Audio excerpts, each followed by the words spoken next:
Hello and welcome to my channel the total tutors. आज मैं आपको नंबर सिस्टम के बारे में पढ़ाऊंगी।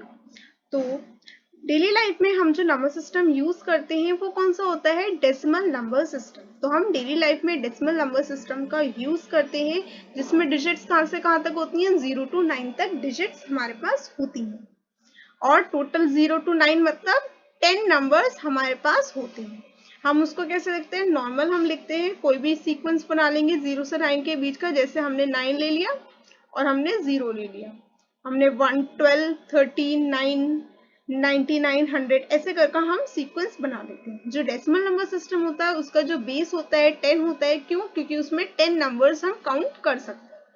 0 to 9 कितने नंबर्स होते हैं? 10 नंबर्स होते हैं। तो इसको हम सिंपल ऐसे भी लिख सकते हैं, लेकिन अगर हम उसे डेसिमल की फॉर्म में लिखें ऐसे कर कि ब्रैकेट में नंबर और नीचे क्या होगा? सबस्क्रिप्ट में 10 लिखेंगे स्मॉल, तो वो क्या होगा? हमारे और अच्छी प्रेजेंटेशन होगी। अब जब हम कंप्यूटर की बात करते हैं तो हमारे पास 3 और नंबर सिस्टम आ जाते हैं। ये कहते हैं कि कंप्यूटर यही नंबर सिस्टम को यूज करता है, डेसिमल को नहीं समझता है। तो उसमें आ जाते हैं बाइनरी, ऑक्टल और हेक्साडेसिमल। चलिए फिर इन तीनों नंबर सिस्टम को डिस्कस करते हैं।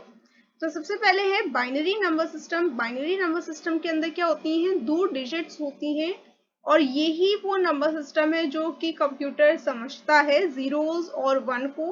कंप्यूटर सिर्फ 0 और 1 को समझता है और किसी भी नंबर को, किसी भी चीज को नहीं समझता है। सारे इंस्ट्रक्शंस चाहे हम इंग्लिश में दें, किसी भी लैंग्वेज में दें, तो वो 0 और 1 के फॉर्म में ही कन्वर्ट होने होते हैं। तो इसमें 2 डिजिट्स होती हैं 0 और 1, और 0 और 1 के कॉम्बिनेशन से ही हमें इसमें नंबर्स बनाने होते हैं कि हमने 1 ले लिया, 0 ले लिया, उसके कॉम्बिनेशन से ही हमको इसमें बनाने होते हैं।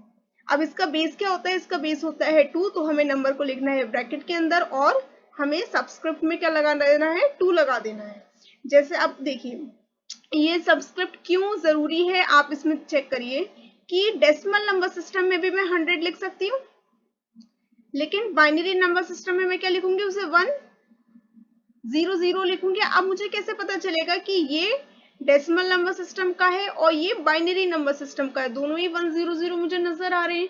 मुझे कैसे पता चलेगा कि ये डेसिमल नंबर सिस्टम का है बाइनरी का? तो मुझे पता चलेगा इसकी सबस्क्रिप्ट से, इसके बेस से। अगर बेस में 2 लिखा है तो वो बाइनरी का होगा, अगर बेस में 10 लिखा है तो वो क्या होगा? डेसिमल का होगा। तो ये बात ध्यान में रखनी है कि हमको बेस लिखना है और क्वेश्चन में हमको बेस देखना पड़ेगा कि कौन सा बेस मेंशन है। अगर उसमें 2 लिखा है दैट मीन्स कि वो बाइनरी नंबर सिस्टम का है, और अगर उसमें 10 लिखा है दैट मीन्स वो डेसिमल नंबर सिस्टम का है। अब हम पढ़ेंगे ऑक्टल नंबर सिस्टम। तो ऑक्टल नंबर सिस्टम में 8 डिजिट्स होती हैं 0 to 7, मतलब 0, 1, 2 ऐसे करते करते आपका 7 तक आता है। 8 इंक्लूड नहीं होता है, 8 बिल्कुल भी नहीं आता है ऑक्टल नंबर सिस्टम में। सिर्फ 0 से लेकर 7 तक ही नंबर्स होते हैं और इसका बेस होता है 8। तो इसका रिप्रेजेंटेशन हम कैसे कर सकते हैं? या तो हमारे पास हम क्या लिखें? इसको सबस्क्रिप्ट में क्या लिखें? 8 लिखें, या फिर हम क्या कर सकते हैं? जो नंबर है उसके पहले हम ओ लिख देंगे, तो वो किसको रिप्रेजेंट करेगा? ऑक्टल को रिप्रेजेंट करेगा। तो नंबर के स्टार्टिंग में अगर हम ओ लिख देते हैं तो वो ऑक्टल नंबर सिस्टम को रिप्रेजेंट करता है। अब ध्यान में रखना है कि अगर मैं लिखूंगी एक नंबर 128 और आपसे अगर कोई पूछे कि ये ऑक्टल नंबर है या नहीं, ये इसको कन्वर्ट करो, तो नहीं आएगा बिल्कुल भी, क्योंकि ये ऑक्टल नंबर है ही नहीं। ऑक्टल नंबर में कभी भी 8, 9 नहीं आ सकता है, बिल्कुल नहीं आ सकता है, तो ये ऑक्टल नंबर नहीं है।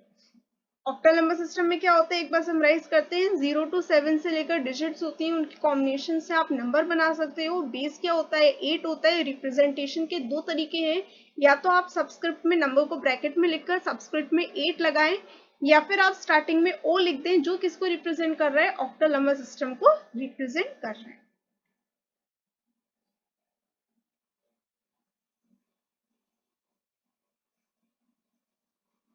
तो आइए चलिए दूसरा number system, last number system पढ़ते हैं, which is the hexadecimal number system. तो हेक्साडेसिमल नंबर सिस्टम किसके लिए होता है? लार्ज और कॉम्प्लेक्स नंबर्स के लिए होता है। जब हमें कॉम्प्लेक्स कैलकुलेशंस करनी होती हैं, बहुत ज्यादा नंबर के स्टोर करना होता है, तो हम we will use decimal number system. अब decimal number system is containing 10 numbers ranging from 0 to 9. अब आप कहोगे ये तो decimal number system का भी पार्ट था, तो hexadecimal में अलग क्या है? हेक्साडेसिमल में अलग क्या है कि उसमें 6 अल्फाबेट्स भी इंक्लूड होते हैं। जी हाँ, 26 में से सिर्फ 6 अल्फाबेट्स को ही हम इंक्लूड करेंगे। कौन कौन से अल्फाबेट्स हैं? A to F, मतलब A B C D E F, तो हम इनको इंक्लूड करते हैं। अब हम इनको ABCD के फॉर्म में इंक्लूड करते हैं, लेकिन अब ये किसको रिप्रेजेंट कर रहा है? अब 0 to 9 तो आपके नंबर्स हो गए, लेकिन 9 के बाद जब क्या आता है? 10, तो A किसको रिप्रेजेंट कर रहा है? 10 को रिप्रेजेंट कर रहा है। B किसको रिप्रेजेंट कर रहा है? 11 को रिप्रेजेंट कर रहा है। C किसको रिप्रेजेंट कर रहा है? 12 को रिप्रेजेंट कर रहा है। D किसको रिप्रेजेंट कर रहा है? 13 को कर रहा है। E किसको रिप्रेजेंट कर रहा है? 14 को। F किसको रिप्रेजेंट कर रहा है? 15 को। तो अगर मुझे कहीं 11 लिखना है तो मैं क्या लिखूंगी? B लिखूंगी। अगर मुझे कहीं 14 लिखना है तो मैं क्या लिखूंगी? E लिखूंगी। तो हेक्साडेसिमल नंबर सिस्टम में 0 to 9 नंबर्स होते हैं, डिजिट्स इंक्लूड होती हैं और एक्स्ट्रा 6 अल्फाबेट्स होते हैं from A to F। A to F ही होता है और कोई भी अल्फाबेट इंक्लूड नहीं होता। अब बात करते हैं इसके रिप्रेजेंटेशन की। तो ऑक्टल में क्या था? हमारे पास O लगा देते थे, तो इसमें हम OX लगाएंगे। तो या तो हम OX लगा दें या तो हम 16 लगा दें। अब जैसे कि ये AF है तो हमें साफ साफ पता चल रहा है ये हेक्साडेसिमल का है, इसमें हम कुछ नहीं लगाएंगे तो भी हमें डिस्टिंग्विश कर पा रहे हैं, क्योंकि AF ना ही डेसिमल में यूज हो सकता है, ना बाइनरी में यूज हो सकता है, ना ही ऑक्टल में यूज हो सकता है। तो ये सिर्फ और सिर्फ हेक्साडेसिमल का ही पार्ट हो सकता है।